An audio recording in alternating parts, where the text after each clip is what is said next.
l'abbiamo fatta anche noi, Andrea Mura. Che effetto fa timonare questa che è la barca simbolo di una regione dove veramente tutti i maxi yacht più belli del mondo vengono a regattare volentieri?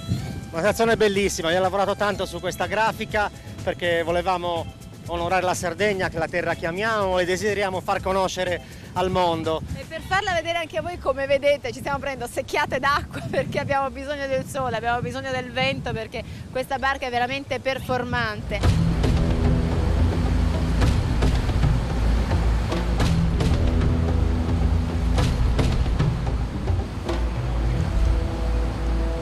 Andrea, cominciamo a descrivere la barca, dai, cominciamo da Vento di Sardegna, un progetto privato, un team privato che però ha il sostegno di regione, provincia, comune e soprattutto della Marina Militare Italiana. Assolutamente, sono istituzioni importantissime per noi perché è un progetto per lo più istituzionale, sono diversi anni ormai che lavoriamo, è un'impresa ardua perché è molto costosa, molto impegnativa.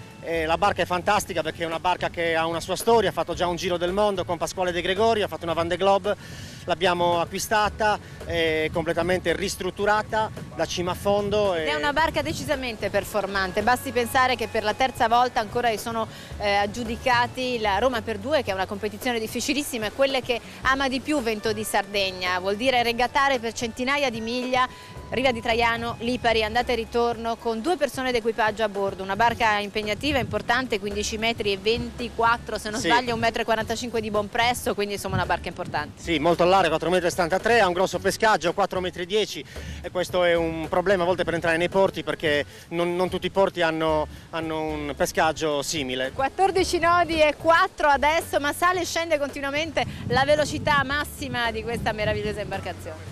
Sì, cammina forte, nature portanti, è spettacolare. Qual è? 20 nodi? Abbiamo fatto 21 nodi già più di una volta, ma fa facilmente 18, 19, sono barche fatte per macinare miglia.